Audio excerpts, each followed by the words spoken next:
Hello world, welcome to the 212th climate change emergency protest here in Gettysburg, Pennsylvania. It is December 30th, 2022, and next week will be the 213th climate change emergency protest. That'll be on January 6, 2023. Right now I'm standing in Gettysburg in Pennsylvania on Racehorse Alley. It's an alleyway that parallels Chambersburg Street and goes all the way down to York Street and farther on down. And it's probably about a mile long. And what's happening right now with it, it is not being utilized in the best way it could. They could easily make this into a limited access, extremely limited access road for local people that live here. And you can only go like a block at the most, and then you got to go into your driveway or alley spot or whatever. And then the rest of it could be used as a bike path. We have two sets of alleys that go, one here and then one block over, 2 blocks over, that is known as Zurfing Alley, and it could be a whole circuit, just used for bicycles and as a greenway or just for mass transit, but not for cars. It would bring out a lot of tourists and everything. It would be a tourist attraction. And there's another spot here that goes the opposite direction, perpendicular, that's called Court Alley. And that goes from the courthouse all the way out Steinway Avenue to Washington Street.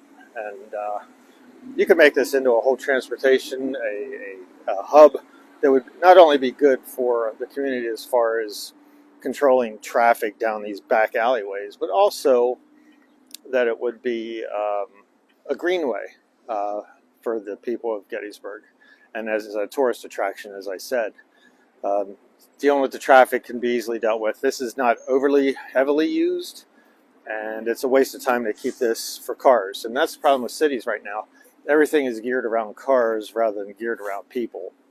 And there's a lot that could be done, and a lot of forward thinking that could be done.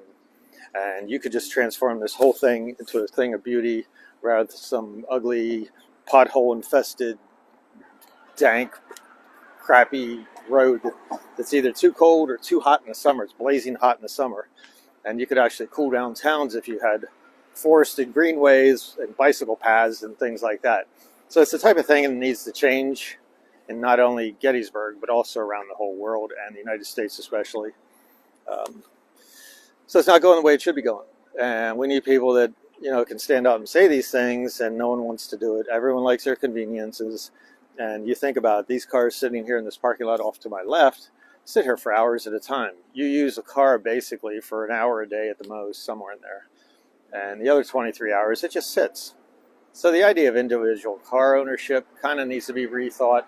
You could have cars that are shared, things like that, parking lots where it's ride sharing, things like that. Then the towns are not geared around strict automobile traffic. They're geared around bicycles and walking and pedestrian traffic. And a lot of towns in Europe are doing this right now, and the United States is so far behind, it's not even funny. So this is 2023 coming up. Happy New Year. And I suspect that 2022 going out will be looked upon as a good year, and it wasn't, compared to what's coming in 2023. I don't want to say these things to you, but we got to be honest as to what's happening and what's not happening, and things aren't being accomplished, and I'm going to get hit here with a car. Things aren't getting done. And let's face up to it. Your political leaders, both parties, are not doing their job. They're not protecting the citizens of the United States. The Pentagon has said that climate change represents the biggest threat to security, not only to the world, but also to the United States. So bad things are going to happen, and they're due to happen, and chemistry and physics will win out over dogma. And that's just the way it is. You can say it's political, or you can have, de facto denialism, which means, I believe in climate change, but I'm not willing to do that. We've had people tell me or someone else, my wife, that I need to cut down my broadcast to 30-second blurps. Well, how do you tell someone about what's going on in 30 seconds? How do you say to someone clearly and concisely that they're in deep trouble in 30 seconds? It's like, oh my God, that's admitting that, Americans are goldfish. They can't focus for more than 8 seconds or 30 seconds. It's like, I'd like to see someone do a broadcast in 30 seconds and get it out like that. But, whatever it is, if you have an idea, start doing it yourself. Maybe it's a great idea. Just do it yourself. Don't tell me what to do. I'm going to do the broadcast the way I do the broadcast. And you need to start doing your own broadcasts and talking to people the way you see fit about climate change. And that's fine. So I suspect 2023 is going to be horrendous. And I'll give you some reasons why. Right now, we've experienced weather events, drought, floods, hurricanes, tornadoes, and more. And we're seeing them become more intense. And there's a reason behind that. But right now we're in a La Nina, and it's starting to fail a little bit. You're starting to see an atmospheric river coming into the west coast of the United States. So the environment is changing again. And this happens once every 4, 5, 6 years. And what happens is an El Nino comes. And the El Nino is never, ever good for the world. Right now what's going to happen is when the El Nino finally arrives in the oceans will vent off massive amounts of heat. And with that, with the heat comes water vapor. The air is able to hold 7% more water vapor for every 1 degree rise in Celsius temperature. So a 7% rise in water vapor can lead to crazy amounts of weather, even more crazy than what we're seeing now. And that's my biggest fear about El Nino coming for 2023, 2024, 2025. Doesn't matter. Whenever it comes, as it builds up, it's not going to be a light switch that it happens all at once. It's going to happen. It's going to be a half-year build-up. It's going to hit for a year, and then it'll be a half-year build back down again. So then it'll be an in-between for a little bit, and then La Nina will probably take over once more, unless it's permanent El Nino, which is entirely possible given the amount of CO2 in the atmosphere. The carbon dioxide in the atmosphere is 420 parts per million in the winter right now. It's closing in on the highest it's ever been. And it's not even May yet. So carbon dioxide goes up. And the Earth breathes like a breathing animal or a person. And in the summer, the carbon dioxide goes down because the plants grow in the northern hemisphere, and it reduces the carbon dioxide 5 points or so. And then in the winter and then the spring, till the trees kick in, the carbon dioxide level stays high. And only 280 parts per million is the safe zone for carbon dioxide. Right now we're at 420, so 280 versus 420, if you get my drift. And it takes 10 to 30 years for carbon dioxide, or temperatures to catch up to the carbon dioxide levels. So it's not a good thing. So what's going to happen with more water vapor in the atmosphere is you're going to get more intense floods. You're going to get, and you're seeing this. Right now you're seeing, with more water vapor, you're seeing things happen such as the tornadoes in December down south in the United States. You're seeing hurricanes that blow up all of a sudden over the Gulf of Mexico. The Hurricane Ian went from a Category 0 over Cuba to a Category 4 within 24 hours as it hit Fort Myers in Florida. So you're seeing these horrendous effects, and right now we're experiencing climate change all over the place. Last week, up in Harrisburg, Pennsylvania, 50 miles north of here, when I was up there, the temperature was 40 degrees. By the time I got back down here, it was 26 degrees. So what you're having is these intense wavy jet streams. And everyone's like, oh, there's no climate change. See, it's cold. No, that is an example of what happens. You got a wavy, weakening jet stream, and things are undulating like this. And I believe they're called Rossby waves. I could be wrong on that. But you're getting these weakening jet streams. And what happens is, instead of being a polar jet, circulates around the top of the globe because it's cold out, it's weakening, and the hot air gets a push up in, which forces the cold air down. And that's exactly what happened last week before Christmas, was that the cold air came up over Siberia, went busting down through Canada over the land regions. But meanwhile, the warm air went up through Alaska. So it was warmer at the North Pole than it was down here. Okay, so it's kind of those aberrations. And what happened in Buffalo, New York, which everyone's attributing to, that's not climate change anymore. What's happening is that is climate change, because you had cold air coming over an unfrozen lake. The Great Lakes should be frozen at this point, and when the air goes over it, it wouldn't pick up any water vapor. But what happened was the cold air came up over the Great Lakes, in Buffalo, New York especially, picked up the water vapor and dumped massive amounts of snow, 4 feet, 5 feet, in Buffalo, New York. So far, 30 people have been found dead. And this is what happens with climate change. Not only are you losing billions of dollars in damage, such as Fort Myers and Sanibel Island, you're losing lives now, okay? You saw it in New York City a couple years ago. You're seeing it everywhere, everything all at once. And that's what's going on. So you're going to experience feedback loops. And you're going to see weather shifts. You're going to experience more droughts, and my guess is you're going to experience a lot more deluge of flooding, and that's a significant event. People are going to die, and hopefully it's no one you know, but chances are you're going to start feeling things, and people are going to be affected who you know. Okay, so what happens is a dramatic effect on the world's glaciers as well, such as the Alps or the Himalayas or the North Pole and Antarctica. With this heating busting up and busting down into these areas due to a weakened jet stream, you're going to see more melt going on. And with more melt means more sea level rise. Sea level rise can affect places like Bangladesh easily, the coastline of the United States, all over the place, beaches, things like that. You get a high tide comes in. You saw that this recent last week in near New York area, Long Island area. Rockaway Beach, I think it was, had flooding. And that was during high tide. And that shouldn't have happened, but it did. So you're going to get plunges of cold air. I talked about Buffalo. So you get a wavy jet stream, leads to more extreme weather. And what's happening is when El Nino comes, this is going to squish out in a way like Jello on a wall. If you try to squish Jello on a wall, it comes out in all sorts of directions, and you cannot predict what's going to happen. That's why I'm saying generalities, is that the air will heat up significantly due to El Nino. But we've never experienced before you're able to predict El Nino and this will happen. Well, we've never experienced an El Nino when the conditions of the Earth and the system of the Earth are broken down and they're not functioning like normal. Things are out of control and things are unpredictable as to what's going to happen. And I cannot tell you what's going to happen. I know one thing, though, it's not going to be a good thing. And many of the regions of the United States and around the world are going to suffer immensely as a result of it. So, except for heat, 90%...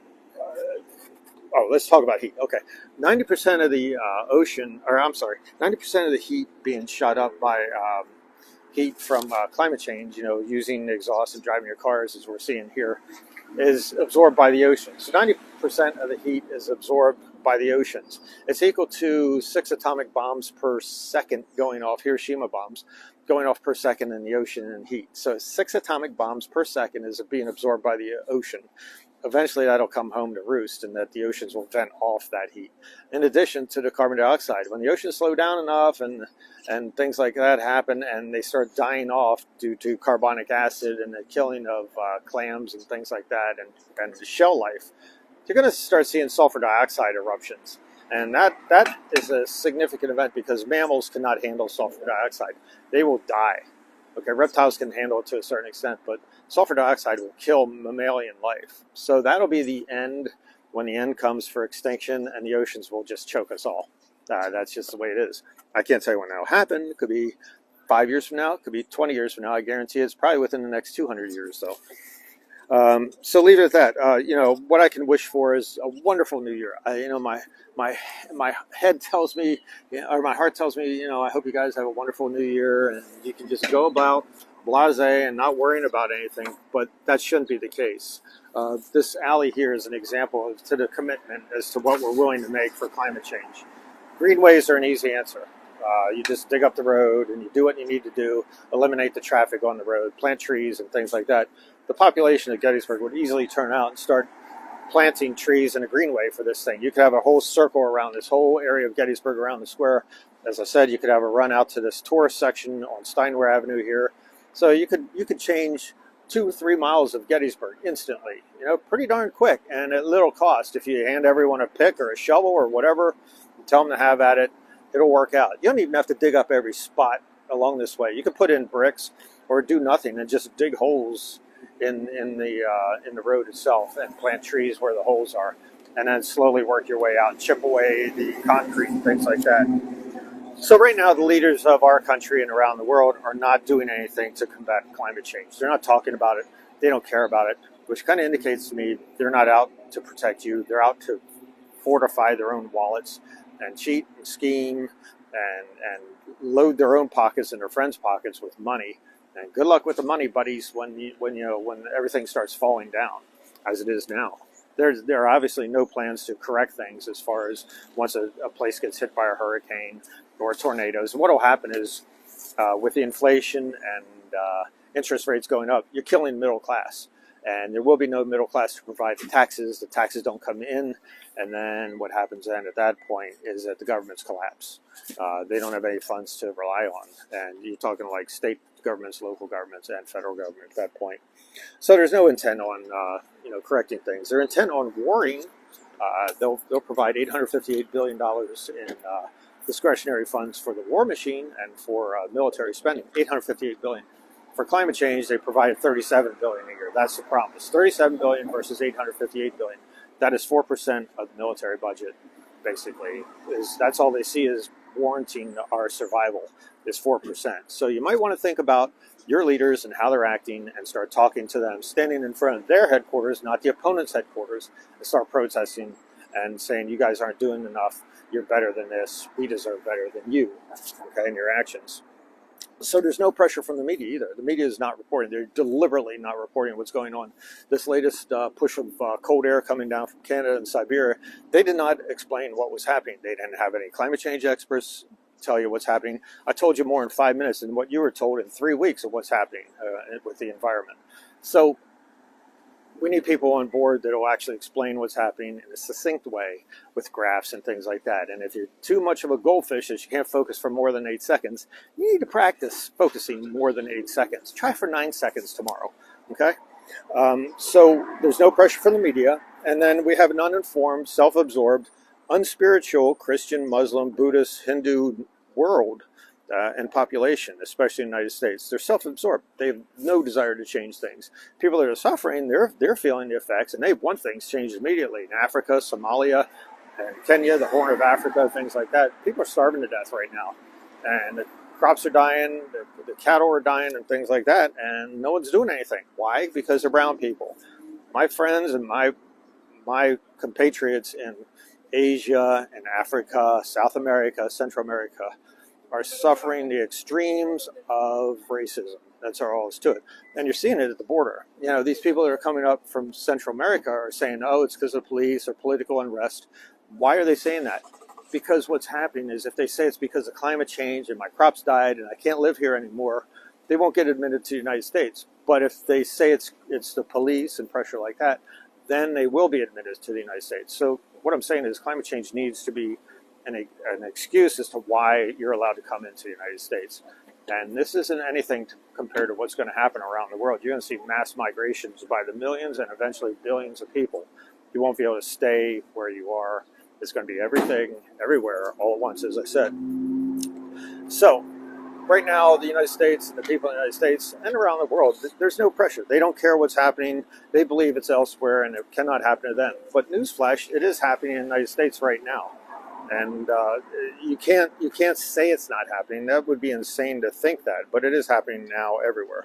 So for 2023, I ask you your last chance. This is basically our last shot at it. I keep saying that, and I would give it about 3-4 months if our politicians haven't gotten their program together and start constructing a way out of this and how to define it. You better, instead of planning for living, you better start planning for dying, because your politicians are not doing what they need to do to get you out of this situation. We will not survive this the way we're going. This is basic chemistry, basic physics. A body of motion tends to remain in motion. This has a lot of inertia behind it, this climate change thing, with all the carbon dioxide in the atmosphere, the water vapor, things like that. It's going to take a hellacious amount of effort to turn things around, or at least slow it down, and then eventually stop, and then work our way back. But there's no pressure. Right now, many of you have already turned this off. You listened for 20 seconds, and if you've gotten this far, I commend you in your focus. So there'll be a reward for you. Okay, so literally before summer, I expect all hell to break loose, because El Nino or whatever is going on right now around in the oceans, I think will finally vent itself and show its ugly head. So I wish you a Happy New Year. Please do something and have talks like this. Think about Racehorse Alley in Gettysburg. Think about other things, projects you can do in your hometown. And they're easy fixes. There are things all around you can do. Plant more trees, plant more plants, get your government on board, local, federal, national, whatever you need to do, state, local. And there are people you can talk to, hopefully in your community, that are willing to listen. I can't guarantee you that. Here I have people listening, some listen, but nothing's getting done. So easy fixes and not requiring a whole lot of money. You could ask for things called volunteers if you don't have the money. and people would gladly turn out. Same with our national battlefield here at Gettysburg. People would gladly turn out and plant trees. I'd be out there every day if I could, and I'd be out there definitely every week to go out and plant trees. So start doing something, become a responsible citizen, not only to the world and to our nation, but to yourself and your family, because you're going to suffer immensely from climate change, and it is coming. And I guarantee you that 2023 is a wake-up year. People might not realize what's happening, but if you personally step out, look around, look up, you will see what's happening and be able to figure out how climate change links in with all these events that's happening. If you have a problem with that or can't figure it out, write me a note, and I will gladly try to explain what's happening, around the world. All right, see you later. All right, have a great New Year's. Catch you next week.